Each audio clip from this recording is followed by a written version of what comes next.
쨍그랑 세숫대야가 마당 바닥을 굴렀습니다. 물이 사방으로 튀었습니다.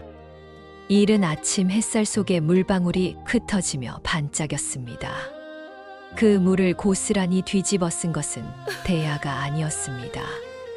무릎을 꿇고 앉아 대야를 받들고 있던 한 여인이었습니다. 여인은 피하지 않았습니다. 젖은 치마를 잠깐 내려다보다가 천천히 고개를 들었습니다. 대야를 발로 걷어찬 사람은 시어머니 변씨였습니다. 물이 차면 데워올 생각을 해야지. 3년을 살았으면 그것 하나는 맞출 줄 알아야 할 것 아니야? 그리고 서방이 사흘째 집에 발길도 안 하는데 내년은 마당이나 쓸고 앉아 있어. 남편 간수는 여자 하기 나름이라고.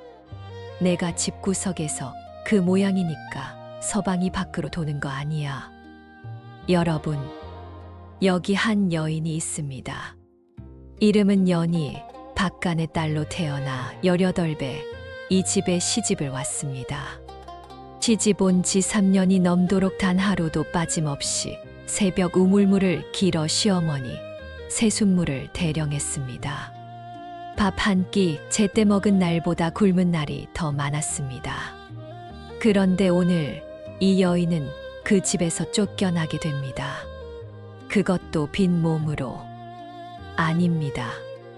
빈 몸이 아니었습니다. 이 여인의 배 속에는 아직 이 세상에 나오지 못한 2개의 작은 씨앗이 웅크리고 있었습니다. 연희 자신도 그것을 모르고 있었습니다.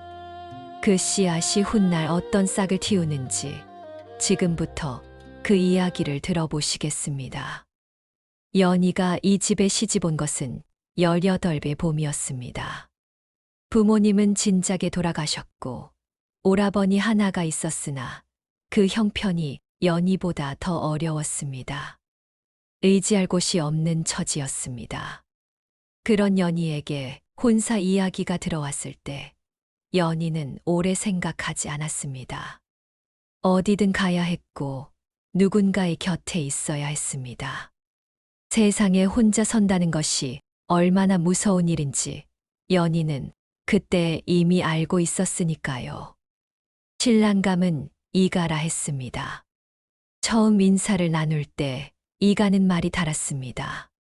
눈웃음이 있었고 목소리가 낮고 부드러웠습니다. 혼인 이야기가 오가던 날 이가가 연희에게 조용히 말했습니다. 내 평생 고생은 안 시킬 거요. 어머니가 좀 까다로워도 내가 곁에 있을 테니 걱정 마시오. 연희는 그 말을 믿었습니다. 아니, 믿고 싶었습니다. 의지할 곳 없는 사람은 작은 말 한마디도 크게 받아들이게 마련이니까요. 그리고 그것이 연희가 이 집 문턱을 넘으며 스스로에게 한 약속이기도 했습니다. 이제부터 이 집이 내 집이다. 이 집에서 죽을 각오로 살자. 그러나 혼인한 지 3달이 지나자 이가의 발길이 늦어지기 시작했습니다. 반년이 지나자 아예 밤을 밖에서 새우는 날이 생겼습니다. 1년이 지나자 연희는 더 이상 이가가 어디 있는지 묻지 않았습니다. 물어봤자 돌아오는 것은 짜증 섞인 핀잔뿐이었습니다. 내가 어딜 갔든 무슨 상관이오? 집안이나 잘 건사하면 되는 거 아니오? 연희는 그 말에도 대꾸하지 않았습니다. 화가 나지 않는다면 거짓말이었습니다. 그러나 화를 낸다고 달라지는 것이 없다는 것을 연희는 알고 있었습니다. 그래서 입을 다물었습니다. 그리고 손을 움직였습니다. 아침을 지었습니다. 마당을 쓸었습니다. 장을 봤습니다. 반찬을 만들었습니다. 시어머니 변씨는 그런 연희를 볼 때마다 흠을 찾았습니다. 밥상을 들고 들어가면 간이 맞지 않는다 했습니다. 마당을 쓸면 구석이 더럽다 했습니다. 걸음이 빠르면 천하다 했고 느리면 게으르다 했습니다. 말씨가 부드러우면 능글맞다 했고 조용하면 음침하다 했습니다. 연희가 어찌해도 변 씨의 눈에는 늘 모자랐습니다. 그 중에서도 변 씨가 가장 자주 꺼내는 말은 하나였습니다. 남편 간수는 여자 하기 나름이야. 내가 재미가 없으니까 서방이 밖으로 도는 거 아니겠어. 내 아들이 원래 그런 사람이 아니라고. 다 내가 못나서 그러는 거야. 연희는 그 말을 들을 때마다 속으로만 생각했습니다. 어머님, 그러면 어머님 아들은 왜 혼인 전부터 그러셨습니까? 그러나 그 말은 입 밖으로 나온 적이 없었습니다. 사건이 터진 것은 시집 온 지 3년째 되던 봄이었습니다. 이가가 닷새 만에 집으로 돌아왔습니다. 낮에 들어온 것이 아니었습니다. 해가 기울어 저녁 밥상이 다 차려지고 난 뒤에야 대문이 열렸습니다. 연희는 부엌에서 솥을 정리하다가 발소리를 들었습니다. 이가의 발소리였습니다. 연희는 손을 멈추지 않았습니다. 그냥 계속 솥을 닦았습니다. 그런데 냄새가 났습니다. 술 냄새였습니다. 그것은 익숙한 냄새였습니다. 그런데 그 술 냄새 너머에 다른 냄새가 섞여 있었습니다. 낯선 향기였습니다. 여자의 냄새였습니다. 연희는 솥을 닦다가 손이 잠깐 멈췄습니다. 이가는 곧장 안방으로 들어가 변 씨와 오래도록 이야기를 나눴습니다. 웃음소리가 들렸습니다. 모처럼 아들이 돌아왔으니 변 씨는 기분이 좋은 모양이었습니다. 연희는 밥상을 차려 방 앞에 놓고 물러났습니다. 방 안에서 들리는 웃음소리가 연희의 등을 따라왔습니다. 밤이 깊어 이가가 연희를 불렀습니다. 연희가 방 안으로 들어갔습니다. 이가는 등잔불 아래 앉아 있었습니다. 방 안이 조용했습니다. 이가는 연희가 들어와도 고개를 들지 않았습니다. 손으로 방바닥만 짚은 채 앉아 있었습니다. 그 모습이 평소와 달랐습니다. 말을 꺼내기 전에 이미 연희는 무언가 이상하다는 것을 느꼈습니다. 이가가 입을 열었습니다. 할 말이 있소. 말씀하십시오. 나 마음에 드는 사람이 생겼소. 방 안이 조용해졌습니다. 등잔 심지가 타는 소리만 났습니다. 연희는 이가의 옆모습을 바라봤습니다. 이가는 끝내 눈을 들지 않았습니다. 그냥 바닥만 보며 말을 이어갔습니다. 어머니도 아시는 집안이요. 형편도 우리보다 낫고 어머니도 그쪽이 훨씬 낫겠다 하시고 그러니 저는 어찌 하란 말씀이십니까? 연희가 물었습니다. 목소리가 떨리지 않았습니다. 스스로도 이상할 만큼 목소리가 가라앉아 있었습니다. 이가가 말했습니다. 나가줘야겠소. 그 말이 방 안에 떨어졌습니다. 연희는 한동안 아무 말도 하지 않았습니다. 이가도 말이 없었습니다. 등잔불만 조용히 흔들렸습니다. 연희는 그 불꽃을 바라보며 생각했습니다. 화가 났습니다. 그러나 그 화 아래에 다른 것이 있었습니다. 억울함이었습니다. 3년이었습니다. 단 하루도 손을 놓지 않았던 3년이었습니다. 연희는 천천히 일어났습니다. 그리고 방에서 나왔습니다. 그날 밤 연희는 잠들지 못했습니다. 뒤척이다가 새벽녘에야 눈을 감았습니다. 꿈도 꾸지 않았습니다. 다음 날 아침 변 씨가 마당으로 나왔습니다. 연희는 이미 일어나 아침 준비를 하고 있었습니다. 평소와 다름없이 새벽에 우물물을 길었고 솥을 올렸고 마당을 쓸었습니다. 변 씨가 마당으로 나오면서 연희를 보더니 눈살을 찌푸렸습니다. 아직도 여기 있어. 내 아들이 어젯밤에 말하지 않았어. 짐 싸서 나가란 말을 못 들었어. 연희가 빗자루를 내려놓았습니다. 그리고 변 씨 앞에 무릎을 꿇었습니다. 변 씨가 당황한 듯 잠깐 멈칫했습니다. 연희가 고개를 들어 변 씨를 똑바로 봤습니다. 어머님, 저는 이 집 문턱을 넘던 날 이 집에서 죽을 각오로 왔습니다. 시집이란 그런 것이라 들었고 저도 그렇게 마음을 먹었습니다. 그런데 나가라 하시니 저는 어디로 가라는 말씀이십니까? 제 친정은 없습니다. 어머님도 아시지 않습니까?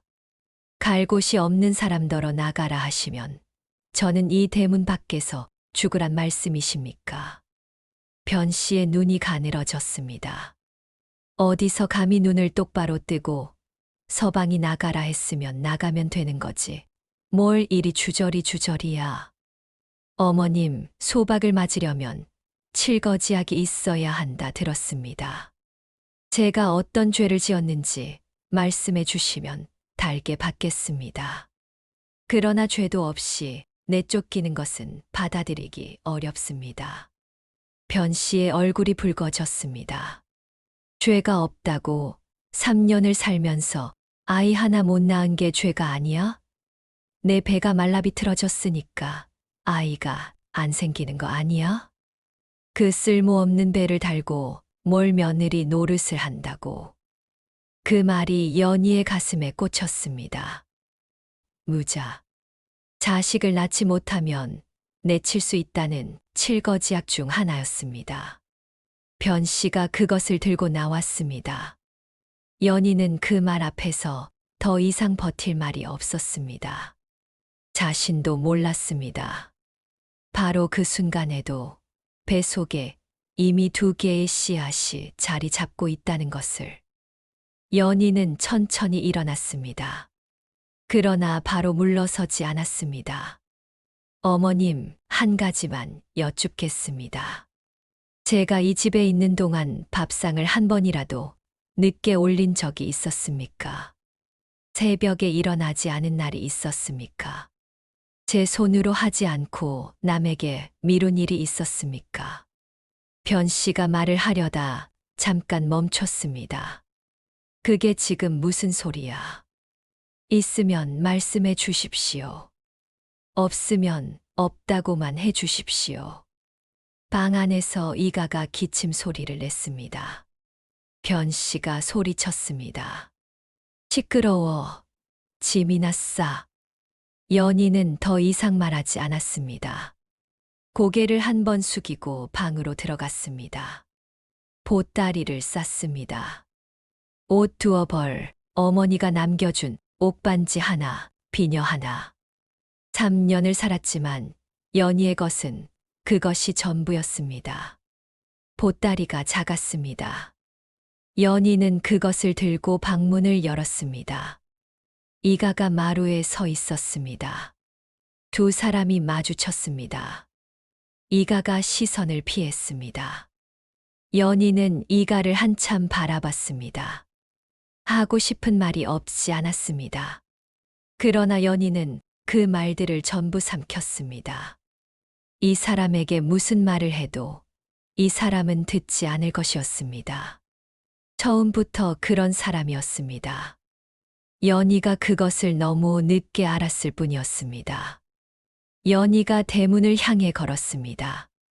변 씨가 뒤에서 소리쳤습니다. 잘 됐다고 으스대며 찾아오지도 마. 볼 낯이나 있겠어. 연희는 돌아보지 않았습니다. 대문을 나섰습니다. 살구꽃이 지고 있었습니다. 꽃이 피 바람에 날려 연희의 어깨 위에 앉았다 떨어졌습니다. 연희는 그것도 털지 않고 그냥 걸었습니다.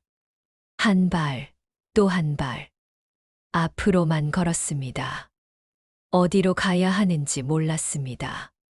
그냥 걸었습니다. 이 골목을 벗어나는 것이 먼저였습니다.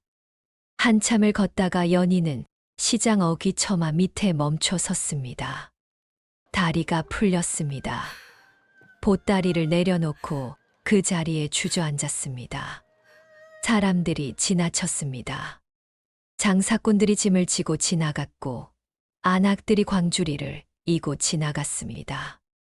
아무도 처마 밑에 쪼그리고 앉은 연희를 눈여겨보지 않았습니다. 연희는 무릎 위에 두 손을 얹고 앉아 있었습니다. 울어야 하는지 몰랐습니다. 화를 내야 하는지도 몰랐습니다. 그냥 멍했습니다. 머릿속이 텅 비어 있었습니다. 그때 속이 뒤집혔습니다. 메스꺼움이 올라왔습니다. 연희는 입을 막았습니다. 잠시 기다리자 가라앉았습니다. 연희는 손을 내리다가 멈췄습니다. 손이 배 위에 닿아 있었습니다.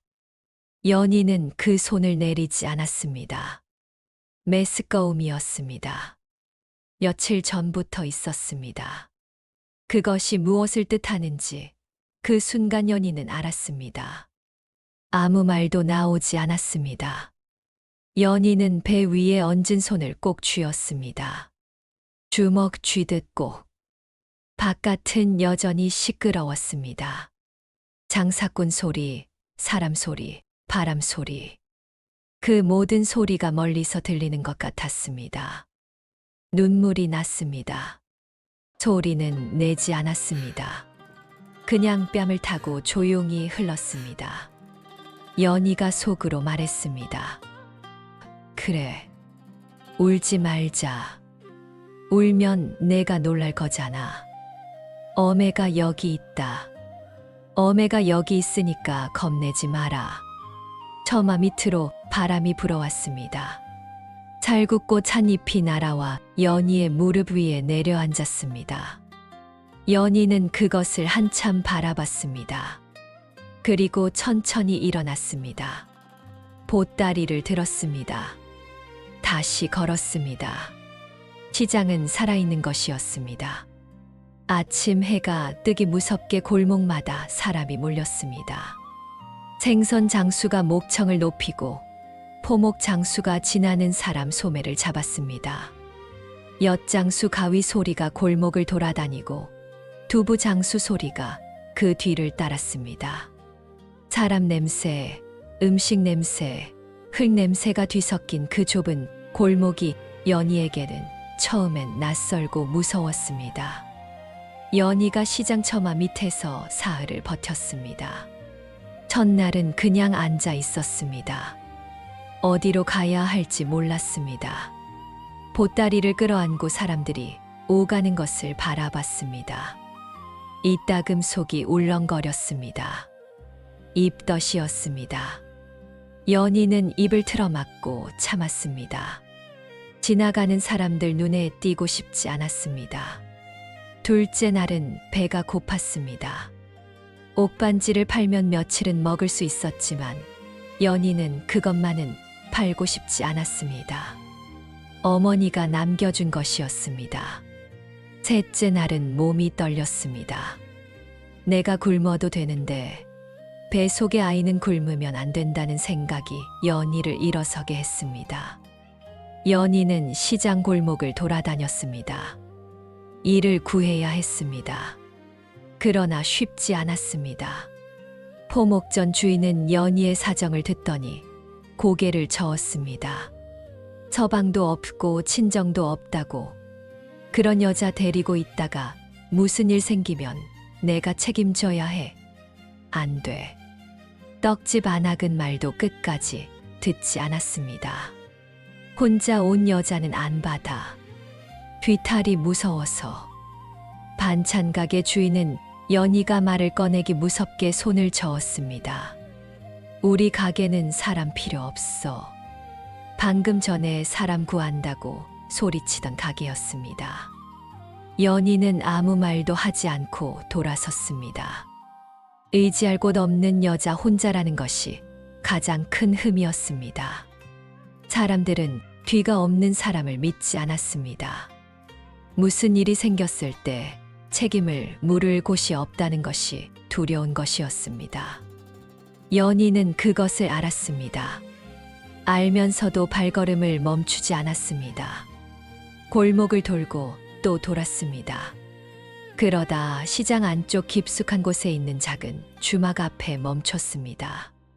된장찌개 냄새와 식은 기름 냄새가 뒤섞인 좁은 가게였습니다. 문 앞에 만복집이라 쓴 나무 현판이 걸려 있었습니다. 안에서 솥 끓는 소리가 났습니다. 연희가 안으로 들어섰습니다. 주인 여자가 부엌에서 나왔습니다. 최 씨라 했습니다. 쉰이 넘어 보이는 다부진 체구의 눈빛이 날카로웠습니다. 앞치마에 손을 닦으며 연희를 위아래로 훑어봤습니다. 뭐 하러 왔어? 일을 구하러 왔습니다. 서방은 없습니다. 친정은 없습니다. 최 씨가 팔짱을 끼며 연희를 한참 바라봤습니다.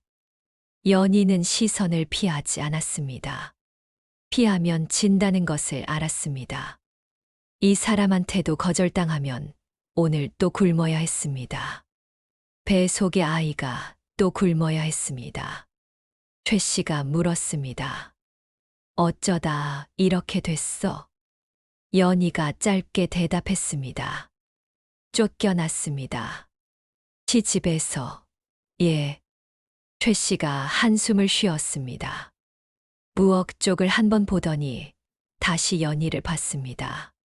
설거지하고 청소하고 물 깃는 것은 할 수 있어. 할 수 있습니다. 밥은 많이 안 줘도 돼. 괜찮습니다. 일할 자리만 주십시오. 최 씨가 잠깐 더 생각하다 고개를 끄덕였습니다. 일단 해봐. 밥은 먹여줄게. 돈은 많지 않아. 연희가 고개를 깊이 숙였습니다. 고맙습니다. 고맙긴. 일 똑바로 해. 그렇게 연희의 만복집살이가 시작됐습니다. 일은 혹독했습니다. 새벽 첫 딸기 울기 전에 일어나 우물물을 길었습니다. 솥을 올리고 육수를 내고 장을 봤습니다. 손님이 몰리는 점심때면 설거지가 산더미처럼 쌓였습니다. 그릇을 닦고 마당을 쓸고 상을 나르고 또 그릇을 닦았습니다. 입덧은 한동안 연희를 괴롭혔습니다. 아침에 솥뚜껑을 열면 울렁거림이 올라왔습니다. 생선 냄새가 나면 그 자리에서 돌아서야 했습니다. 연희는 그것을 들키지 않으려고 애를 썼습니다. 메스꺼움이 올라오면 물을 한 모금 마시고 숨을 참았습니다. 최 씨가 볼세라 마당 귀퉁이로 가서 잠깐 쪼그리고 앉았다 일어났습니다. 최 씨는 모르는 척했습니다. 어느 날 아침 연희가 마당 귀퉁이에서 한참을 앉아 있다 들어오자 최 씨가 물 한 사발을 내밀었습니다. 아무 말도 없이. 연희는 그 물을 받아 마시며 고개를 숙였습니다. 최 씨는 이미 돌아서서 부엌으로 들어가고 있었습니다. 그런 사람이었습니다.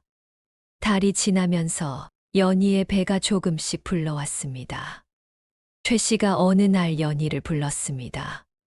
언제야? 연희가 잠깐 멈칫했다가 대답했습니다. 겨울이 오기 전일 것 같습니다. 최 씨가 고개를 끄덕였습니다. 그러고는 말했습니다. 무거운 것은 내가 들게.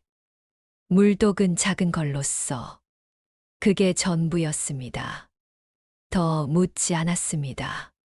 아이 아비가 누구냐고도 어쩔 셈이냐고도 묻지 않았습니다. 연희는 그 무뚝뚝한 배려가 고마워서 한동안 말을 하지 못했습니다. 점심때 받는 국밥 한 그릇이 연희의 하루였습니다. 연희는 그 한 그릇을 아꼈습니다. 천천히 먹었습니다. 국물 한 방울도 흘리지 않았습니다. 그릇 바닥을 긁어 마지막 한 숟갈을 먹을 때면 속으로 말했습니다. 이것이 있어 오늘도 살았다. 그리고 배 속의 아이에게도 말했습니다. 너도 먹었지? 배부르지? 어메가 잘 먹었으니까 너도 괜찮을 거야. 그 말을 하고 나면 배 속이 꿈틀거리는 것 같았습니다. 연희는 그것이 아이의 대답이라고 생각했습니다. 그릇을 내려놓고 잠깐 손을 배 위에 얹었습니다. 그 짧은 순간이 연희에게는 하루 중 가장 따뜻한 시간이었습니다. 가을이 깊어가던 어느 날 오후였습니다. 장이 파하고 손님들이 빠져나간 골목에 노인 하나가 들어섰습니다. 허름한 도포의 집신이 달아 발꿈치가 드러나 있었습니다. 지팡이를 짚은 손이 떨렸습니다. 등이 굽어 있었고 걸음이 더뎠습니다. 먼 길을 오래 걸어온 사람 같았습니다. 얼굴에 흙먼지가 앉아 있었고 도포 끝이 해져 있었습니다. 노인은 만복집 앞에서 멈췄습니다. 솥에서 피어오르는 국밥 냄새가 골목을 가득 채우고 있었습니다. 노인의 눈이 그 솥을 향했습니다. 그 눈빛이 연희는 낯설지 않았습니다. 원하는 것이 있는데 들어오지 못하는 눈빛이었습니다. 자존심이 있어서 들어오지 못하고 그렇다고 발길도 돌리지 못하는 눈빛. 연희는 그 눈을 알았습니다. 사흘 동안 시장 처마 밑에서 자신도 그 눈을 하고 있었을 테니까요. 연희는 마루에서 그릇을 닦다가 일어났습니다. 어르신, 들어오시지요. 노인이 고개를 들었습니다. 나는 돈이 없소. 알고 있습니다. 들어오시지요. 노인이 잠깐 연희를 바라봤습니다. 그러다 천천히 안으로 들어왔습니다.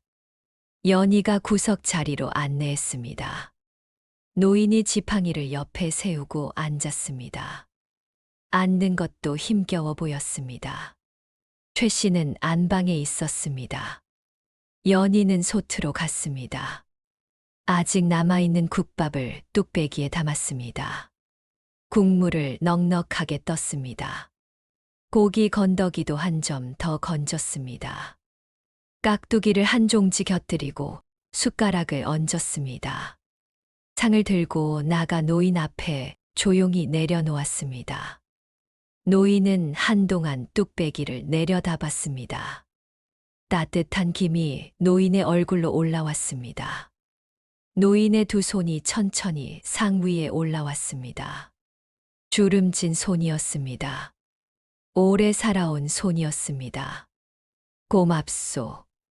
목소리가 잠겨 있었습니다. 드세요, 어르신. 시식기 전에. 연희는 돌아서서 다시 마루로 나왔습니다. 그릇을 닦았습니다. 노인이 먹는 소리가 들렸습니다. 국물을 숟가락으로 떠서 입에 넣는 소리, 뚝배기가 상 위에 닿는 소리, 깍두기를 씹는 소리. 연희는 그 소리를 들으며 그릇을 닦았습니다. 그 소리가 이상하게 마음을 건드렸습니다. 얼마나 지났을까요? 노인이 상을 비웠습니다. 뚝배기 바닥까지 깨끗했습니다. 국물 한 방울도 남기지 않았습니다. 연희는 그것을 보고 속으로 생각했습니다. 많이 굶으셨구나. 노인이 천천히 일어섰습니다. 지팡이를 짚고 연희를 한참 바라봤습니다. 밥을 먹기 전과 눈빛이 달랐습니다. 배고픔이 사라진 자리에 무언가 다른 것이 들어와 있었습니다. 성이 무엇이오? 박가입니다. 연희라 합니다. 연희. 노인이 그 이름을 한 번 더 조용히 불렀습니다. 무언가를 마음에 새기는 것처럼. 그러고는 고개를 한 번 끄덕이고 지팡이를 짚으며 골목으로 나갔습니다. 연희는 빈 뚝배기를 들고 부엌으로 들어갔습니다. 최 씨가 문 뒤에 서 있었습니다. 다 봤어. 연희가 고개를 숙였습니다. 솥에 남은 것을 그냥 두기가 그랬습니다. 됐어. 최 씨가 짧게 말하고 돌아섰습니다. 그러다 멈추며 덧붙였습니다. 그 국밥값은 내 품삯에서 안 뺄게. 그게 전부였습니다. 연희는 최 씨의 등을 바라봤습니다. 뚝배기를 씻기 시작했습니다. 그날 밤 만복집 처마 밑에 누워 연희는 오랫동안 잠들지 못했습니다. 하늘을 보다가 배 위에 손을 얹었습니다.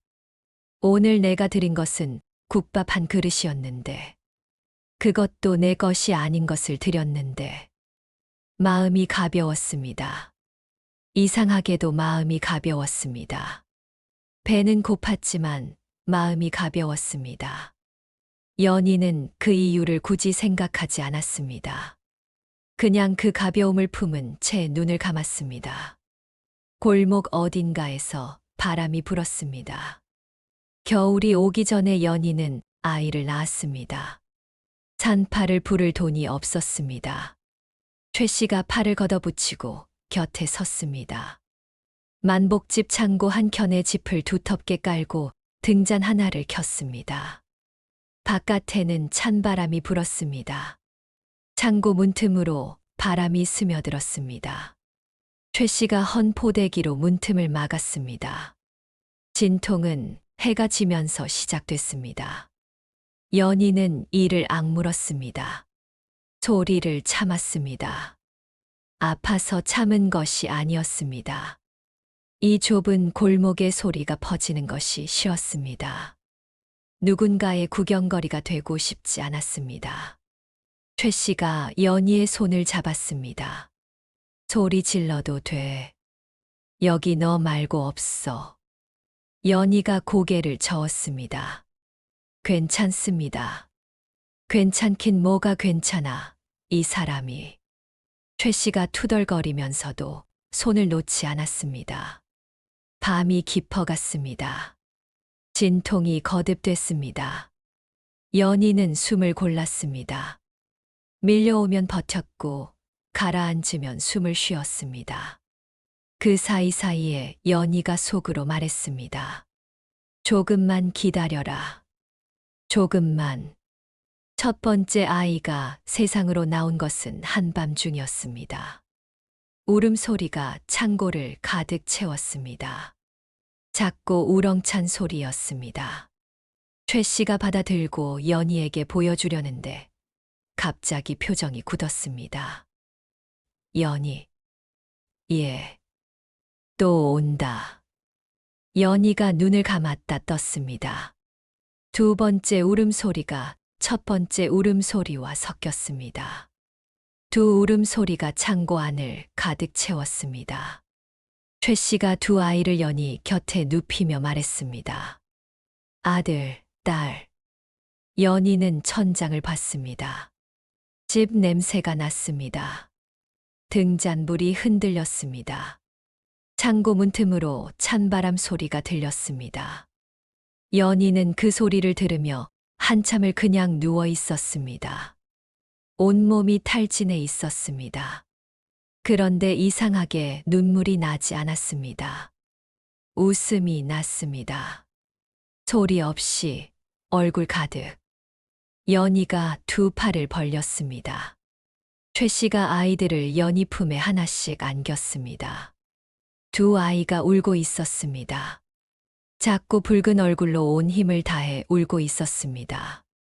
연희의 손이 한 아이씩 등을 토닥였습니다. 이름이 떠올랐습니다. 미리 생각해 둔 것도 아니었는데 그 순간 자연스럽게 나왔습니다. 이준, 이화, 준아, 화야. 최 씨가 등잔불을 낮추며 말했습니다. 오늘은 자. 내일 일은 내일 생각해. 연희는 두 아이를 품에 안은 채 눈을 감았습니다. 아이들이 조금씩 울음을 그쳤습니다. 숨소리만 남았습니다. 셋의 숨소리가 창고 안을 채웠습니다.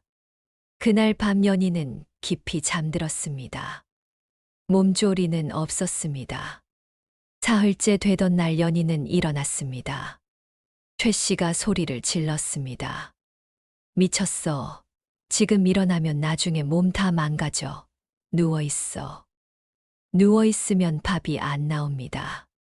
밥은 내가 해. 누우라고. 연희가 조용히 말했습니다. 최 씨 어머니, 저 때문에 일이 2배가 됐잖습니까? 그 짐을 더 드릴 수가 없습니다. 최 씨가 할 말을 잃었습니다. 최 씨 어머니. 연희가 최 씨를 그렇게 부른 것은 그날이 처음이었습니다. 최 씨는 잠깐 연희를 바라보다가 입을 다물었습니다. 더 말리지 않았습니다. 연희는 헝겊을 잘라 포대기 2개를 만들었습니다. 한 아이는 앞에 안고 한 아이는 등에 업었습니다. 처음엔 앞뒤 무게가 달라 걸음이 기울었습니다. 연희는 허리를 세우는 법을 스스로 익혔습니다. 사흘이면 익숙해졌습니다. 일주일이면 능숙해졌습니다. 설거지를 하다 아이가 칭얼거리면 엉덩이를 흔들었습니다. 마당을 쓸다 아이가 울면 노래를 흥얼거렸습니다. 어머니에게 배운 옛 노래였는데 가사가 잘 생각나지 않아 아무 말이나 가락에 얹었습니다. 주나 화야 자거라, 어매는 설거지하거라. 최 씨가 그 노래를 들을 때마다 피식 웃었습니다. 그러면 연희도 따라 웃었습니다. 만복집 골목에 그 웃음소리가 퍼지는 날이면 지나가던 손님들도 괜히 기분이 좋아졌습니다. 비가 오는 날이면 연희는 온몸이 쑤셨습니다. 겨울 창고에서 몸조리도 못하고 찬바람을 맞은 것이 탈이 났는지 장마가 시작되면 허리와 무릎이 욱신거렸습니다. 2 아이를 번갈아 업고 일을 하다 보면 저녁이 되기 전에 발목이 퉁퉁 부었습니다. 그럴 때면 연희는 잠깐 선자리에서 눈을 감았습니다. 이를 악물지 않았습니다. 그냥 숨을 1번 깊이 들이쉬었습니다. 그리고 다시 손을 움직였습니다. 아프다는 말을 1번도 입에 담지 않았습니다. 아프다고 말하는 순간 그 아픔이 진짜가 될 것 같았습니다. 그러면 쓰러질 것 같았습니다. 쓰러지면 안 됐습니다. 아직 아이들이 너무 작았습니다. 세월은 그렇게 흘렀습니다. 아이들이 첫 돌을 넘기자 만복집 마당이 좁아졌습니다. 둘이 기어다니기 시작하자 최 씨가 문단속을 2번씩 했습니다. 3살이 되자 준이는 골목까지 나가 어른들 사이를 비집고 다녔고, 화이는 가게 안 손님들 사이를 돌아다니며 이 사람 저 사람 얼굴을 들여다봤습니다. 5살이 되던 해부터 준이는 글방 앞을 떠나지 않았습니다. 돈이 없어 안에 들어가지 못하는 날에도 문 앞에 쪼그리고 앉아 안에서 들리는 소리를 들었습니다. 훈장이 읽는 소리를 따라 입을 움직였습니다. 집에 돌아오면 마당 흙바닥에 나뭇가지로 그날 들은 글자들을 받아 썼습니다. 하루도 빠진 날이 없었습니다. 화이는 달랐습니다. 글보다 사람이었습니다. 손님이 들어오면 그 사람이 오늘 기분이 좋은지 나쁜지를 먼저 읽었습니다. 배가 고파서 온 사람인지 몸이 추워서 온 사람인지를 알았습니다. 말을 듣기 전에 눈빛으로 먼저 알았습니다. 최 씨가 그것을 알아채고 화이를 가게 앞에 세웠습니다. 화이가 손님을 맞으면 가게 분위기가 달라졌습니다. 투덜대며 들어온 손님도 화이 앞에 서는 목소리가 낮아졌습니다. 6살이 되던 해 어느 날이었습니다. 화이가 저녁 먹고 연희 곁에 앉으며 말했습니다. 어메, 오늘 장에서 할머니 하나가 울고 있었습니다. 왜 울고 있었어? 광주리가 넘어져서 나물이 다 쏟아졌는데 아무도 안 도와줬습니다. 할머니가 혼자 줍다가 눈물이 나셨습니다. 소녀는 봤습니다. 그래서 어떻게 했어? 화이가 잠깐 머뭇거렸습니다. 같이 주웠습니다. 그랬더니 할머니가 웃으셨습니다. 연희가 화이를 바라봤습니다. 화이가 작은 두 손을 무릎 위에 올려놓고 앉아 있었습니다. 연희는 그 손을 잠깐 잡았다 놨습니다. 잘했다. 화이가 물었습니다. 엄애도 그렇게 하시지요? 엄애는 늘 그렇게 살았어. 화이가 고개를 끄덕이며 말했습니다. 알고 있습니다. 그래서 여쭤본 것입니다. 연희가 화이를 한참 바라봤습니다. 이 아이는 확인하고 싶었던 것이었습니다. 자신이 한 행동이 엄애가 살아온 것과 같은 것인지를. 연희는 가슴이 찡했습니다. 소리 내지 않고 화이의 머리를 한번 쓸어줬습니다. 준이는 그 무렵 글방 훈장에게 정식으로 불려 들어갔습니다. 훈장이 어느 날 글방 문 앞에 쪼그리고 앉아있는 준이를 내려다보며 말했습니다.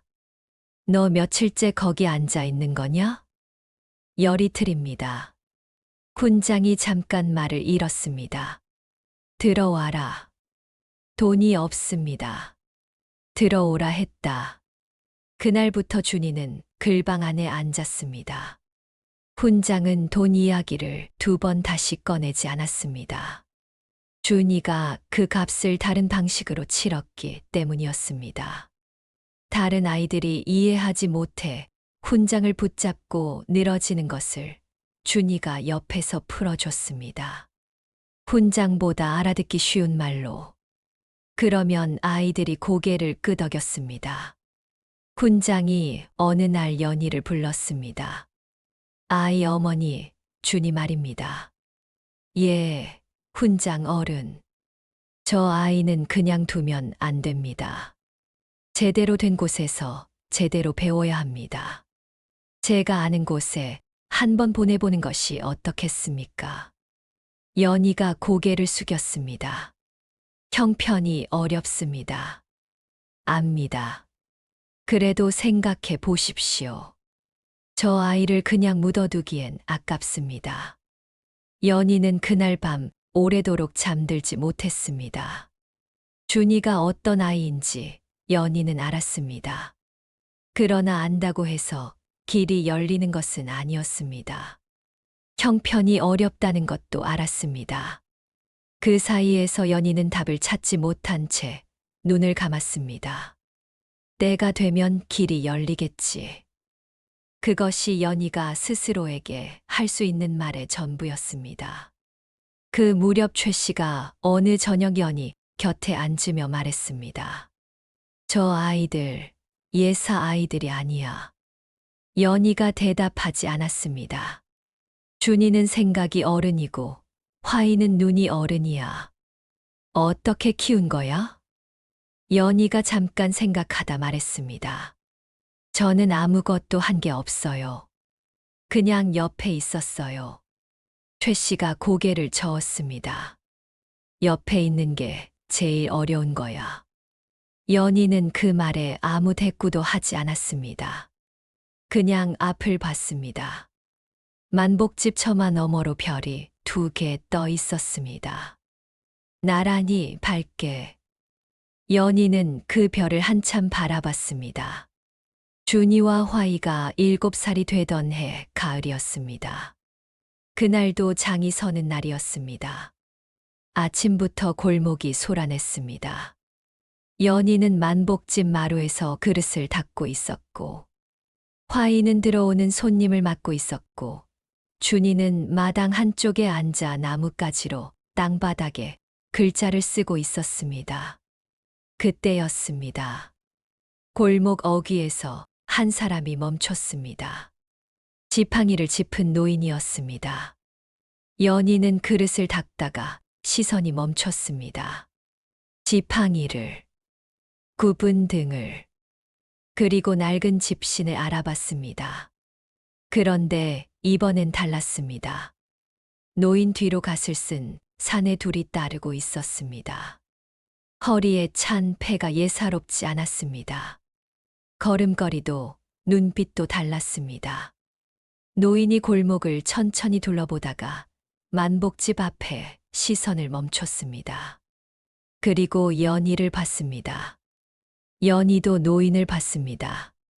노인의 눈에 무언가가 지나갔습니다. 몇 해 전 그날의 눈빛이 아니었습니다. 배고프던 그 눈이 아니라 기억하는 눈이었습니다. 박연희. 노인이 먼저 이름을 불렀습니다. 연희가 그릇을 내려놓고 일어나 고개를 숙였습니다. 어르신, 그간 강령하셨습니까?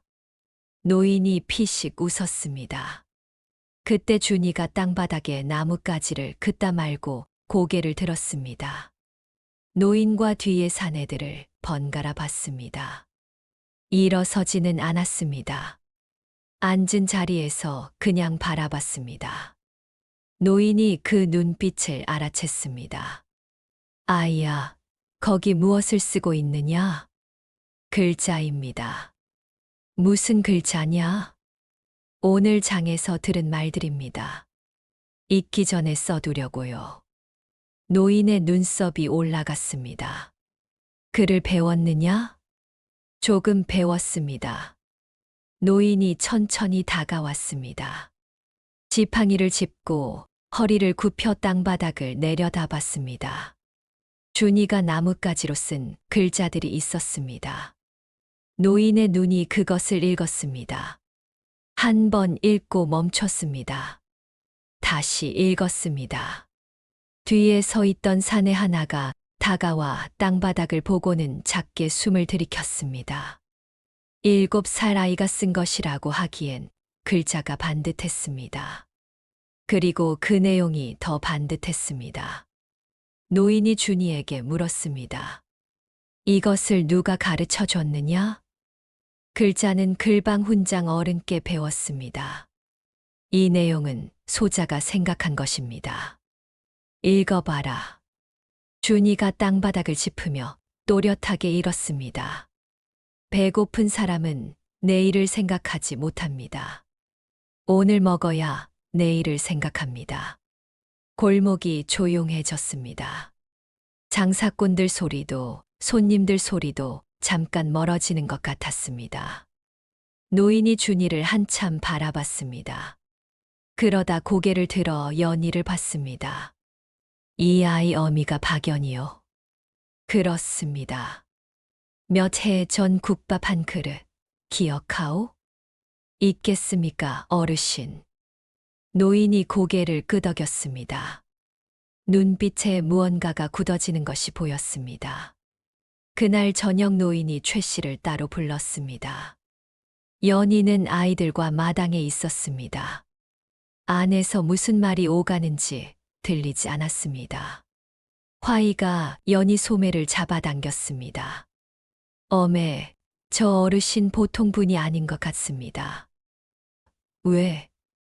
뒤에 따르는 사람들 눈빛이 다릅니다. 모시는 눈빛입니다. 연희가 화이를 내려다봤습니다. 7살 아이가 그것을 읽었습니다. 연희는 아무 말도 하지 않았습니다. 한참 뒤에 최 씨가 나왔습니다. 연희 앞에 앉더니 입을 열기 전에 숨을 한 번 골랐습니다. 연희야. 최 씨가 연희를 이름으로 부르는 일은 드물었습니다. 연희가 최 씨를 봤습니다. 저 어르신이 누군지 알아? 모릅니다. 영의정 대감이야. 연희가 아무 말도 못했습니다. 몇 해 전에 지방을 돌아보러 나오셨던 거래. 민심을 직접 살피러 다니실 때 허름하게 차려입고 다니셨던 거야. 그래서 우리가 몰랐던 거고. 연희는 그 말을 듣고도 한동안 입이 열리지 않았습니다. 국밥 한 그릇이었습니다. 솥에 남은 것을 퍼드린 것이었습니다. 그것이 이런 인연이 됐다는 것이 믿기지 않았습니다. 최 씨가 이어서 말했습니다. 연희한테 가게를 차려주겠다 하시네. 예. 국밥집. 여기보다 목 좋은 자리로. 미처는 대감께서 대주신다고. 연희는 한동안 그 자리에 앉아 있었습니다. 준이가 연희 곁으로 와서 손을 잡았습니다. 화이가 반대편에서 소매를 잡아당겼습니다. 연희는 두 아이를 한 번씩 내려다보다가 천천히 일어났습니다. 대감이 앉아 있는 방 앞으로 갔습니다. 무릎을 꿇고 앉아 말했습니다. 대감 어르신, 감사한 말씀이오나 받을 수가 없습니다. 안에서 잠시 침묵이 흘렀습니다. 어찌 못 받겠다는 것이오? 소인이 드린 것은 한 끼 국밥이었습니다. 그것도 제 것이 아니었습니다. 만복집 솥에 남은 것을 퍼드린 것이었습니다. 그 값으로 가게를 받는다면 그것은 제가 처음 드릴 때의 마음과 다른 것이 됩니다. 그 마음을 더럽히고 싶지 않습니다. 방 안에서 긴 침묵이 흘렀습니다. 그러면 어찌하겠소? 빌려주십시오. 가게를 빌려주신다면 빌린 것을 반드시 갚겠습니다. 거저 받는 것은 할 수 없습니다. 방 안에서 낮은 웃음소리가 났습니다. 잠시 후 문이 열리고 대감이 나왔습니다. 연희를 내려다보다가 말했습니다. 몇 해 전 그 국밥이 그냥 나온 것이 아니었구먼. 좋소. 빌려주는 것으로 하리다. 그런데 한 가지 조건이 있소. 말씀하십시오. 대감이 마당 쪽을 봤습니다. 준이가 마당 한쪽에 서서 이쪽을 바라보고 있었습니다. 저 아이를 제대로 공부시키시오. 저 아이는 그냥 두어서는 안 돼요. 연희가 고개를 들어 대감을 봤습니다. 오늘 장에서 들은 것을 글로 남기고 그 내용이 저러하오. 내가 평생 관직에 있으면서 저런 말을 제 입으로 한 관리를 보지 못했소. 7살 아이가 한 말이라고는 믿기 어렵소. 저 아이는 크게 됩니다. 묻어두기엔 너무 아깝소. 연희의 눈이 잠깐 흔들렸습니다. 감사합니다, 어르신. 그 두 글자가 전부였습니다. 그러나 그 두 글자 안에 연희가 하지 못한 말들이 다 들어 있었습니다. 훈장 어른이 했던 말, 그날 밤 잠들지 못하던 것, 때가 되면 길이 열리겠지 했던 것들이. 때가 왔습니다. 가게는 만복집에서 두 골목 위에 생겼습니다. 시장에서 사람이 가장 많이 지나다니는 길목이었습니다. 가게 이름은 준이가 지었습니다. 씨앗집이요, 어머니. 왜 씨앗이냐? 준이가 마당을 내려다보며 말했습니다. 씨앗은 작아도 싹이 납니다. 땅 속에 있을 때는 아무것도 아닌 것 같아도 때가 되면 반드시 싹이 납니다. 저희도 그랬지 않습니까, 어머니? 작은 것에서 시작했지 않습니까? 연희는 대답하지 않았습니다. 그냥 준이의 머리를 한번 쓸어줬습니다. 가게 이름을 나무에 새겨 문 앞에 달았습니다. 씨앗집. 씨앗집이 시장 골목에 뿌리를 내리는 데는 그리 오래 걸리지 않았습니다. 처음 한 달은 조심스러웠습니다. 새로 생긴 가게라 손님들이 기웃거리다 돌아서는 일이 많았습니다. 연희는 그것에 흔들리지 않았습니다. 솥을 올리는 시간을 지켰습니다. 육수를 내는 방법을 바꾸지 않았습니다. 첫 손님에게도 마지막 손님에게도 같은 온도의 뚝배기를 냈습니다. 2달이 지나자 단골이 생기기 시작했습니다. 처음 단골은 새벽장을 보러 나오는 등짐 장수였습니다. 날이 밝기 전에 가게 앞에 와서 기다렸습니다. 연희가 문을 열면 제일 먼저 들어와 국밥 한 그릇을 비우고 나갔습니다. 말이 없는 사람이었습니다. 그냥 먹고 돈을 놓고 나갔습니다. 그런데 다음 날도 왔습니다. 그 다음 날도 왔습니다. 어느 날 그 장수가 나가면서 한마디 했습니다. 여기 국물이 제일 깊어. 그게 전부였습니다. 그러나 그 말이 골목을 돌아다녔습니다. 시장에서 말은 빠릅니다. 등짐 장수 입에서 나온 말이 옆 가게로 갔고 옆 가게에서 건너편 가게로 갔습니다. 사람들이 하나둘 씨앗집을 찾아오기 시작했습니다. 먹어보고 고개를 끄덕이며 나갔습니다. 그리고 사람을 데려왔습니다.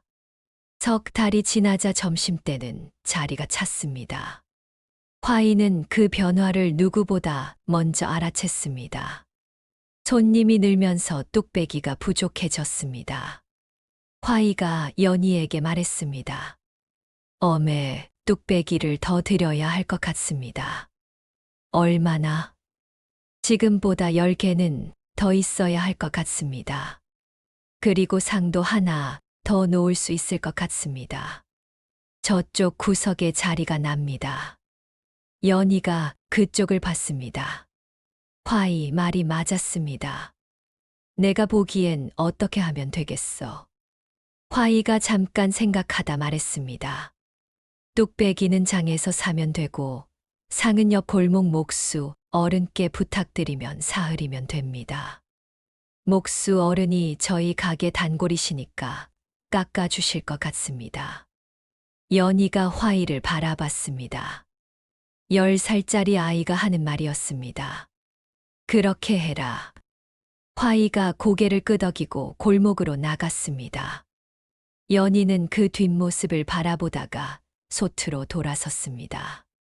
준이는 그 무렵 공부에서 두각을 나타내기 시작했습니다. 대감이 소개해준 곳은 한양에서도 이름난 선비가 지방에 내려와 운영하는 서당이었습니다. 처음 준이가 들어가던 날 선비가 준이를 앉혀놓고 물었습니다. 내가 준이냐? 그러하옵니다. 대감께서 눈여겨보신 아이라 들었다. 어디 보자. 선비가 책을 펼쳐 한 대목을 짚었습니다. 준이가 읽었습니다. 선비가 뜻을 물었습니다. 준이가 대답했습니다. 선비가 다시 물었습니다. 준이가 다시 대답했습니다. 한참이 지나 선비가 책을 덮었습니다. 글방문 앞에서 귀동냥으로 익혔다 했느냐? 그러하옵니다. 그런데 이 정도냐? 선비가 혼잣말처럼 중얼거렸습니다. 그러고는 준이를 봤습니다. 내 어머니가 어떤 분이냐? 준이가 잠깐 생각하다 말했습니다. 국밥집을 하십니다. 그게 다냐? 새벽에 제일 먼저 일어나시고 밤에 제일 늦게 누우십니다. 아프다는 말씀을 한 번도 하신 적이 없습니다. 그것이 전부입니다. 선비가 한동안 준이를 바라봤습니다. 됐다. 내일부터 나오너라. 준이가 서당에서 지내는 시간이 길어졌습니다. 열흘에 한 번 집에 돌아왔습니다. 돌아오면 밥을 먹으면서 그동안 배운 것을 연희에게 이야기했습니다. 연희는 알아듣지 못하는 것도 있었지만 끝까지 들었습니다. 준이는 연희가 듣고 있다는 것만으로 충분한 것 같았습니다. 어느 날 준이가 돌아와 밥상 앞에 앉더니 한참을 아무 말도 하지 않았습니다. 연희가 물었습니다. 왜 그러느냐? 어머니, 소자가 오늘 선생님께 혼났습니다. 왜? 틀린 것이 있었는데 변명을 했습니다. 선생님께서 말씀하셨습니다. 틀린 것은 틀렸다 하면 되는데 변명을 하는 것은 자기 잘못을 남 탓으로 돌리는 것이라고. 연희가 밥을 뜨다가 멈췄습니다. 그래서 소자는 그 말씀을 듣고 어머니 생각이 났습니다. 왜? 준이가 연희를 봤습니다. 어머니께서는 한 번도 남 탓을 하신 것을 본 적이 없습니다. 그것이 얼마나 어려운 일인지 오늘 알았습니다. 연희는 아무 말도 하지 않았습니다. 밥상 위에 잠깐 침묵이 흘렀습니다. 밥 먹어라. 그게 전부였습니다. 준이가 고개를 숙이고 밥을 먹었습니다. 연희도 밥을 먹었습니다. 두 사람이 말없이 밥을 먹는 그 시간이 이상하게 따뜻했습니다. 씨앗집을 연 지 2해가 지나던 어느 날이었습니다. 연희가 화이에게 가게를 맡기고 집을 나섰습니다. 손에 작은 보따리를 들고 있었습니다. 그동안 조금씩 모아둔 것이었습니다. 많지 않았습니다. 그러나 연희는 이것을 더 이상 묵혀둘 수가 없었습니다. 빌린 것은 갚아야 했습니다. 그것이 연희가 처음 가게를 받을 때 한 약속이었습니다. 대감의 처소는 멀지 않았습니다. 문 앞에서 연희가 말을 전하자 안에서 기다리라 했습니다. 연희는 문 앞에서 기다렸습니다. 한참이 지나 안으로 들어오라 했습니다. 대감은 방 안에 앉아 있었습니다. 처음 만났을 때보다 더 늙어 보였습니다. 그러나 눈빛은 여전했습니다. 연희가 무릎을 꿇고 보따리를 두 손으로 내밀었습니다. 대감 어르신, 그동안 모은 것을 가져왔습니다. 많지 않습니다만 우선 이것을 먼저 갚고 나머지는 차차 갚겠습니다. 대감이 보따리를 내려다봤습니다. 손을 저었습니다. 받지 않겠소. 연희가 고개를 들었습니다. 어르신, 빌린 것은 갚아야 합니다. 소인이 처음 약속드린 것입니다. 알고 있소. 그런데 연희, 내가 밭에 씨앗을 심었는데 싹이 이제 막 올라오고 있소. 아직 열매가 맺히지 않았는데 무슨 값을 받겠소. 연희가 입술을 다물었습니다. 열매가 맺힐 때 받으리다. 그때 가져오시오. 그것이 언제입니까? 대감이 피식 웃었습니다. 그 아이가 알려줄 것이오. 연희는 더 말을 잇지 못했습니다. 보따리를 다시 품에 안았습니다. 고개를 깊이 숙였습니다. 알겠습니다. 돌아서는 연희에게 대감이 말했습니다. 연희. 예, 어르신. 씨앗집 국밥이 골목에서 제일 깊다 들었소. 연희가 잠깐 멈췄습니다. 과찬이십니다. 과찬이 아니오. 사람 손맛이란 그 사람이 살아온 것에서 나오는 법이오. 연희가 살아온 것이 그 맛에 들어있는 것이오. 연희는 아무 말도 하지 않았습니다.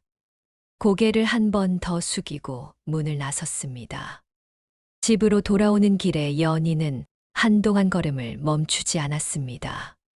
보따리를 꼭 쥔 채 걸었습니다. 열매가 맺힐 때 그 아이가 알려줄 것이오. 그 말이 머릿속을 맴돌았습니다. 기쁜 것도 아니었고 슬픈 것도 아니었습니다. 그저 무거웠습니다. 좋은 의미로 무거웠습니다. 그날 저녁 준이가 서당에서 돌아왔습니다. 밥상을 받고 앉은 준이에게 연희가 오늘 있었던 일을 말했습니다. 대감을 찾아간 것, 보따리를 내밀었던 것, 대감이 손을 저은 것, 열매가 맺힐 때 받겠다 하신 것. 준이는 밥을 먹다가 숟가락을 내려놓았습니다. 한동안 말이 없었습니다. 어머니. 응. 그 말씀이 소자한테 하신 말씀인 것 같습니다. 연희가 준이를 봤습니다. 대감 어르신께서 소자에게 씨앗을 심으셨다 하셨지요. 그러면 열매는 소자가 맺어야 합니다. 소자가 갚겠습니다. 내가. 예. 준이가 연희를 똑바로 봤습니다.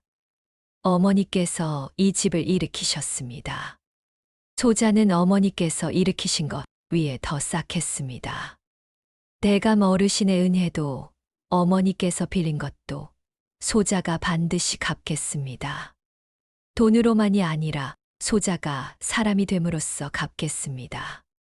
방 안이 조용해졌습니다. 등잔불이 흔들렸습니다. 연희는 준이를 한참 바라봤습니다. 10살짜리 아이가 하는 말이었습니다. 그런데 그 말이 가볍지 않았습니다. 흔들리지 않는 눈빛이 그 말을 받쳐주고 있었습니다. 연희가 말했습니다. 밥 먹어라. 준이가 고개를 숙이고 숟가락을 들었습니다. 연희도 밥을 먹었습니다. 두 사람이 말없이 밥을 먹었습니다. 등잔불이 조용히 타올랐습니다. 씨앗집을 연 지 3년이 지나던 해였습니다. 이가 집안이 기울고 있다는 소문이 시장에 먼저 돌았습니다. 장사치들은 소문이 빠릅니다. 누가 빚을 졌다더라. 누구네 기와집이 넘어간다더라. 그런 이야기가 물건보다 먼저 골목을 돌아다닙니다. 화이는 그런 이야기를 귀신처럼 알아챘습니다. 어느 날 저녁 화이가 연희 곁에 앉으며 조용히 말했습니다. 어메, 아버지 댁이 많이 어렵다 하옵니다. 연희는 대답하지 않았습니다. 화이가 어머니 얼굴을 살폈습니다. 알고 계셨습니까? 들었다. 어찌 하실 것입니까? 연희가 화이를 봤습니다. 아직 아무것도 오지 않았잖느냐. 아직 아무것도 오지 않았다는 말은 곧 무언가가 올 것이라는 말이기도 했습니다. 화이는 그것을 알았습니다. 더 묻지 않았습니다. 이가 집안이 이렇게 된 데는 까닭이 있었습니다. 연희를 내보내고 이가가 들인 여자는 처음엔 살림이 넉넉해 보였습니다. 변씨도 흡족했습니다. 그 여자가 들어오는 날 변씨는 동네 안악들에게 자랑을 늘어놨습니다. 아들이 복이 있어 좋은 여자를 들였다고. 전에 있던 며느리는 쓸모가 없었는데 이번엔 제대로 된 여자가 왔다고. 그러나 그 여자의 살림은 보여주기 위한 것이었습니다. 혼이 난 지 반년이 지나자 그 여자는 이가에게 돈을 요청하기 시작했습니다. 처음엔 작은 것이었습니다. 친정에 급한 일이 생겼다. 몸이 아파 약이 필요하다. 이가는 주었습니다. 변씨도 처음엔 말리지 않았습니다. 그 여자가 마음에 들었으니까요. 그 여자가 보따리를 싸서 사라진 것은 이듬해 봄이었습니다. 아침에 일어나 보니 그 여자도 없었고 폐물 몇 가지도 없었습니다. 빌려간 돈은 그림자도 없었습니다. 변씨가 동네방네 소리를 질렀지만 이미 떠난 사람을 붙잡을 수는 없었습니다. 이가는 다시 다른 여자를 들였습니다. 두 번째 여자는 더 빨랐습니다. 2달 만에 사라졌습니다.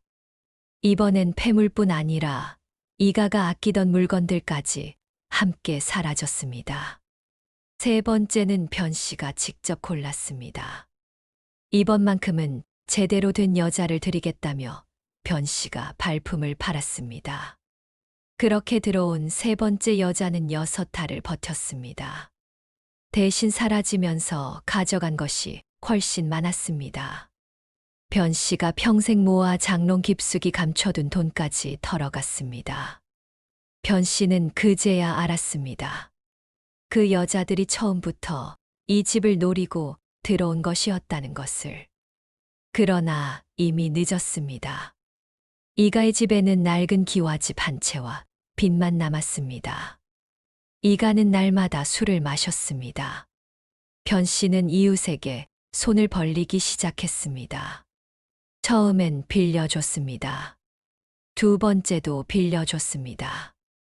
그러나 갚지 않는다는 것을 알고 나서는 아무도 문을 열어주지 않았습니다. 변씨는 이웃 탓을 했습니다. 세상이 각박하다 했습니다. 자기 잘못이라고는 생각하지 않았습니다. 그렇게 한참을 궁리하다가 변씨는 시장 쪽으로 발길을 돌렸습니다. 어느 가을 아침이었습니다. 화이가 가게 앞을 쓸다가 소리쳤습니다. 어메, 낯선 노인네가 오십니다. 연희가 나왔습니다. 골목 어귀에 여자가 서 있었습니다. 변 씨였습니다. 연희는 단번에 알아봤습니다. 허리가 더 굽었고 옷이 낡았습니다. 그러나 눈빛은 달라지지 않았습니다. 세상을 향해 항상 무언가를 요구하는 듯한 그 날카로운 눈빛. 세월이 지나도 변하지 않았습니다. 변 씨도 연희를 알아봤습니다. 두 사람이 마주 섰습니다. 먼저 입을 연 것은 변 씨였습니다. 잘 지냈구나. 칭찬이 아니었습니다. 잘 지내는 것이 못마땅하다는 눈으로 하는 말이었습니다. 어르신, 무슨 일로 오셨습니까? 무슨 일이긴. 오랜만에 얼굴이나 보러 왔지. 저는 그 댁에서 쫓겨난 몸입니다. 쫓겨나긴. 서로 안 맞아서 나간 거지. 연희는 대꾸하지 않았습니다. 변 씨가 가게 안을 기웃거렸습니다. 솥에서 국물 냄새가 나고 손님이 두어 앉아 있었습니다. 가게가 아담하지만 깔끔했습니다. 손님 얼굴에 만족한 빛이 있었습니다. 장사 제법 되는구먼. 그럭저럭 삽니다. 그럭저럭은 여기서 소문이 자자하던데. 변 씨가 팔짱을 끼며 말했습니다. 실은 말이야. 우리 집이 좀 어려워졌어. 아들이 사람 복이 없어서 여자를 잘못 만나 이 지경이 됐지. 그러니 내가 좀 도와야 하지 않겠어. 아무리 그래도 그 이가 내 자식들 압이 아니야. 피는 물보다 진한 법이야. 연희는 아무 말도 하지 않았습니다. 변 씨의 눈살이 찌푸려졌습니다. 말을 해야 알지. 왜 말이 없어? 바로 그때였습니다. 가게 안쪽에서 발소리가 났습니다. 준이가 나왔습니다. 준이는 10살이었습니다. 또래보다 키가 한 뼘 컸습니다. 서두르지 않는 걸음으로 나왔습니다. 변 씨 앞에 서서 공손히 허리를 숙였습니다. 어르신, 안녕하십니까? 변 씨가 준이를 위아래로 봤습니다. 내가 쌍둥이 중에 아들이로구나. 아비를 닮았나, 어미를 닮았나 보자. 어머니를 닮았습니다. 호. 변 씨가 웃었습니다. 그러면 아비보다 어미가 낫다는 소리야? 뵌 적이 없어 모르겠습니다. 그저 사실을 말씀드린 것입니다. 변 씨의 웃음이 굳었습니다. 준이가 말을 이었습니다. 목소리가 흔들리지 않았습니다. 어르신, 아까 어머니께 하신 말씀을 들었습니다. 쫓겨나신 것이 아니라 서로 맞지 않아 나가셨다 하셨지요. 그게 잘못됐어? 잘못됐습니다. 변 씨의 눈이 커졌습니다. 이 아이가... 준이가 변 씨의 말을 기다렸다가 조용히 이어갔습니다. 어머니께서는 뱃속에 저희를 품고 계신 것도 모르신 채 그 댁에서 쫓겨나셨습니다. 겨울이 오기 전에 창고에서 저희를 낳으셨습니다. 몸조리는 사흘도 못하시고 소자를 앞에 안고 누이를 등에 업고 설거지를 하셨습니다. 비가 오는 날이면 허리를 펴지 못하셨지만 아프다는 말씀을 단 한 번도 하지 않으셨습니다. 소자는 그것을 곁에서 다 보았습니다. 그것이 쫓겨나신 것이 아니고 무엇입니까? 골목이 조용해졌습니다. 지나가던 사람들이 발을 멈췄습니다. 변 씨의 얼굴이 붉어졌습니다. 내가 어른한테 감히 틀린 말씀을 하셨기에 말씀드리는 것입니다. 준이가 한 발짝도 물러서지 않았습니다. 그리고 어르신께서 오늘 여기 오신 까닭도 압니다. 도움을 청하러 오셨지요. 도움을 청하는 것이 잘못은 아닙니다. 그러나 그 전에 먼저 하셔야 할 것이 있습니다. 있는 일을 없는 일로 부르시면서 도움을 청하시는 것은 상대를 사람으로 보지 않으시는 것과 같습니다. 어머니께서 겪으신 일을 없는 일로 부르시는 것은 어머니를 사람으로 보지 않으신 것입니다. 준이가 말을 멈췄습니다. 변 씨는 아무 말도 하지 못했습니다. 그때 화이가 가게 안에서 나왔습니다. 화이는 오빠 옆에 나란히 섰습니다. 변 씨를 바라봤습니다. 그 눈빛이 오빠와 달랐습니다. 준이의 눈이 사실을 말하는 눈이었다면 화이의 눈은 그 사실 너머의 것을 보는 눈이었습니다. 화이가 조용히 입을 열었습니다. 어르신, 많이 힘드시지요? 변 씨가 화이를 봤습니다. 그 물음이 예상 밖이었던지 변 씨의 눈에 무언가가 지나갔습니다. 굳어있던 표정에 금이 갔습니다. 힘들지. 어려운 사람이 도움 청하는 게 뭐가 나쁘다고. 나쁘지 않습니다. 화이가 말했습니다. 그런데 어르신, 소녀는 엄의 딸이옵니다. 오빠 말을 들으면서 한 가지를 생각했습니다. 어르신은 어매께서 어떻게 사셨는지 아십니까? 소녀는 어매께서 비 오는 날 허리를 못 펴시면서도 새벽 솥을 올리시는 것을 보았습니다. 제일 먼저 일어나시고 제일 늦게 누우시는 것을 보았습니다. 아프다는 말씀, 힘드시다는 말씀, 원망하는 말씀을 단 한 번도 들어본 적이 없습니다. 화이가 변 씨를 똑바로 봤습니다. 그런 어매께 도움을 청하시려면 먼저 한 가지만 하시면 됩니다. 뭘? 어매께 미안하다 하시는 것입니다. 변 씨의 입술이 떨렸습니다. 내가 왜? 어르신께서는 어매를 쫓아내셨습니다. 그리고 오늘 오시어 그것을 없었던 일처럼 말씀하셨습니다. 어매께서는 지금 아무 말씀도 안 하고 계십니다. 화이가 어매를 한 번 돌아봤습니다. 연희는 그 자리에 서 있었습니다. 담담하게. 눈물도 없었고 노기도 없었습니다. 오래전부터 거기 있었던 사람처럼. 화이가 다시 변 씨를 봤습니다. 어매께서 원래 그런 분이십니다. 참고 또 참으시는 분이십니다. 그런데 소녀는 어매 딸이옵니다. 소녀는 안 참아도 되지 않겠습니까? 골목에 바람이 불었습니다. 준이와 화이가 나란히 서서 변 씨를 바라봤습니다. 두 아이의 눈이 달랐지만 그 두 눈이 함께 있으니 변 씨는 어디도 피할 곳이 없었습니다. 변 씨가 천천히 연희 쪽으로 고개를 돌렸습니다. 연희는 그 자리에 서 있었습니다. 변 씨의 입이 열렸습니다. 닫혔습니다. 다시 열렸습니다. 미안했다. 작은 목소리였습니다. 그러나 그 세 글자가 골목에 떨어지자 무언가가 내려앉는 것 같았습니다. 오래 쌓여있던 무언가가 조용히 내려앉았습니다. 연희는 오랫동안 변 씨를 바라봤습니다. 그러고는 돌아서며 말했습니다. 들어오십시오. 국밥 한 그릇 드리겠습니다. 변 씨가 가게 안으로 들어가 자리에 앉았습니다. 처음엔 어색했습니다. 두리번거렸습니다. 손님들이 힐끔거렸습니다. 변 씨는 원래 그런 시선에 아랑곳하지 않는 사람이었습니다. 그런데 오늘은 달랐습니다. 시선이 따가웠습니다.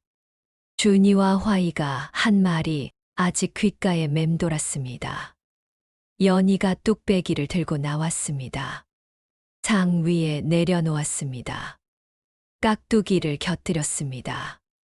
아무 말 없이 뚝배기에서 김이 올라왔습니다. 변 씨가 그 김을 내려다봤습니다. 숟가락을 들었습니다. 국물을 한 모금 떴습니다. 입에 넣었습니다. 손이 멈췄습니다. 깊었습니다. 구수했습니다. 뼈 속까지 파고드는 온기가 있었습니다. 변 씨는 그 맛을 알았습니다. 오래전에 먹어본 맛이었습니다. 아들 이가가 어릴 적, 변 씨가 아직 젊었을 적, 가을 장날시장에서 사 먹던 국밥 맛이었습니다. 그때는 그것이 세상에서 제일 맛있는 것인 줄 알았습니다. 변 씨가 천천히 숟가락을 움직였습니다. 말이 없었습니다. 연희는 부엌으로 들어갔습니다. 다른 손님 상을 챙겼습니다. 화이가 이리저리 움직였습니다. 가게 안은 여느 때와 다를 것이 없었습니다. 변 씨는 뚝배기를 절반쯤 비우다가 숟가락을 내려놓았습니다. 눈물이 났습니다. 소리는 없었습니다. 그냥 뺨을 타고 흘렀습니다. 변 씨는 손등으로 닦았습니다. 또 흘렀습니다. 또 닦았습니다. 주변 손님들이 봤지만 변 씨는 개의치 않았습니다. 아니, 개의칠 기운이 없었습니다. 화이가 물 한 사발을 들고 왔습니다. 조용히 변 씨 앞에 놓았습니다. 드십시오. 변 씨가 화이를 봤습니다. 화이는 아무 말도 하지 않았습니다. 그냥 그 자리에 서 있었습니다. 변 씨는 물을 들어 한 모금 마셨습니다. 목이 메었습니다. 이 아이야. 예, 어르신. 나는 내가 잘못한 것이 없다고 생각했어. 화이가 대답하지 않았습니다. 평생을 그렇게 살았어. 내가 옳고 남이 틀렸다고. 내 아들이 저리 된 것도, 며느리가 나간 것도 다 남 탓이라고 생각했어. 변 씨가 뚝배기를 내려다봤습니다. 그런데 연희가 이 맛을 낸다는 게 이상하게 가슴이 아파. 목소리가 흔들렸습니다. 화이가 말했습니다.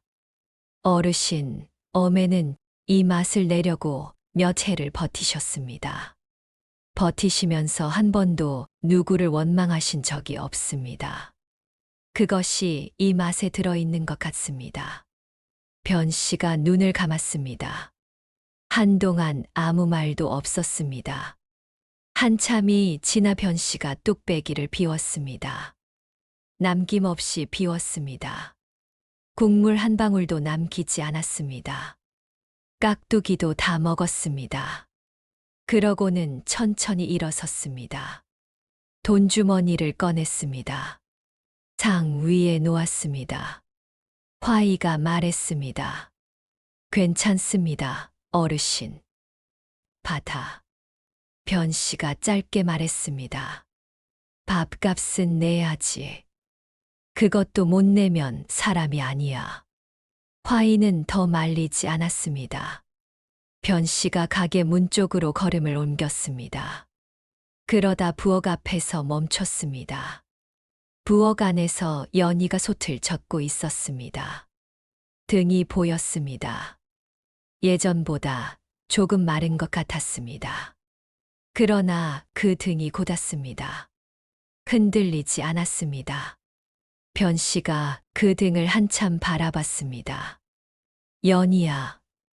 연희가 돌아봤습니다. 잘 살아라. 그것뿐이었습니다. 연희는 아무 말도 하지 않았습니다.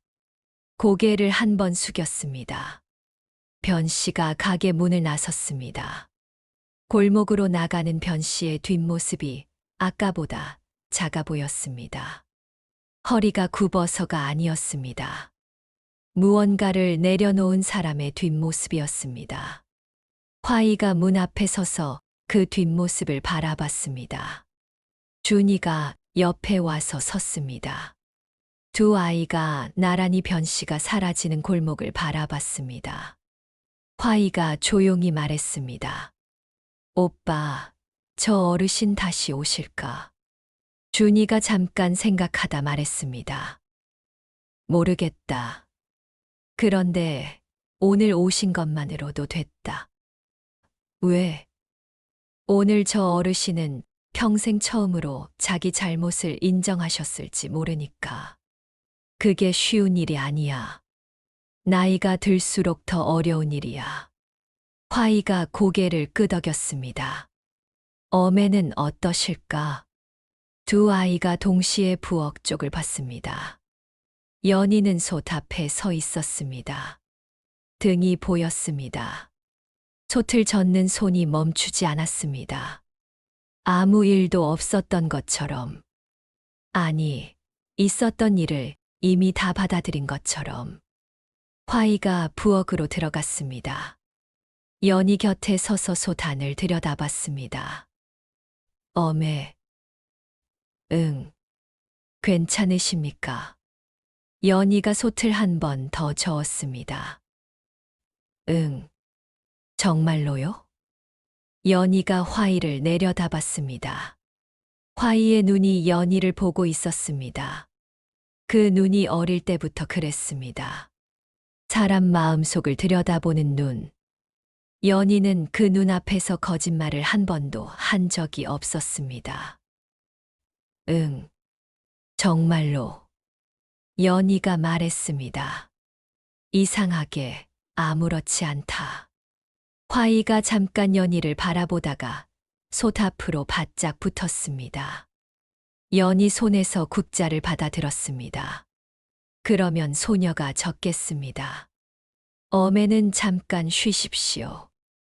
연희는 국자를 순순히 내줬습니다. 그리고 부엌 문 앞에 기대어 섰습니다. 화이가 솥을 젓는 모습을 바라봤습니다. 작은 손이 국자를 잡고 솥을 천천히 젓고 있었습니다. 연희가 하는 것처럼. 언제 배웠는지 모르게 연희가 하는 것과 똑같이. 언제 저렇게 컸나. 연희는 속으로 생각했습니다. 눈물이 날 것 같았습니다. 나지 않았습니다. 그냥 가슴이 따뜻했습니다. 마지막, 그래도 솥은 끓는다. 빗방울이 처마를 두드리기 시작했습니다. 연희는 앞치마를 메고 솥 앞에 섰습니다. 허리가 조금 욱신거렸습니다. 비 오는 날이면 늘 그랬습니다. 겨울 창고에서 몸조리도 못하고 찬바람을 맞은 것이 뼛속에 남아 있었습니다. 그것은 아마 평생 갈 것이었습니다. 연희는 개의치 않았습니다. 국물을 한 번 저었습니다. 솥 안에서 뽀얀 김이 피어올랐습니다. 그 김이 부엌 천장으로 올라가다 흩어졌습니다. 준이는 오늘도 새벽 일찍 나갔습니다. 나가기 전에 연희에게 고개를 숙였습니다. 말은 없었습니다. 연희도 말하지 않았습니다. 그냥 준이의 등을 한 번 봤습니다. 그것으로 충분했습니다. 화이가 가게 문을 활짝 열었습니다. 엄애, 오늘도 단골 어르신들 오실 것 같습니다. 어제 그 어르신께서 내일도 오시겠다 하셨습니다. 알았다. 그리고 엄애. 응. 화이가 연희를 봤습니다. 오늘 날씨가 굳으니 허리 조심하십시오. 연희가 피식 웃었습니다. 내가 엄애 걱정을 하느냐? 당연하지 않습니까? 화이가 씩 웃으며 가게 앞으로 나갔습니다. 연희는 그 뒷모습을 바라봤습니다. 시집 오던 날을 생각했습니다. 18배 봄이었습니다. 의지할 곳 없는 처녀가 낯선 집 문턱을 넘으며 이 집에서 죽을 각오로 살겠다 마음먹었습니다. 그 집에서 죽지는 않았습니다. 쫓겨났습니다. 빈 몸으로. 아니, 빈 몸이 아니었습니다. 2개의 씨앗을 품고 있었습니다. 그 씨앗이 지금 여기 있었습니다. 국자를 쥔 손이 움직였습니다. 솥이 끓었습니다. 씨앗집 문이 열려 있었습니다. 골목으로 사람들이 들어오기 시작했습니다. 연희는 솥 앞에 섰습니다. 오늘도 내일도 이 자리에서. 그것으로 충분했습니다.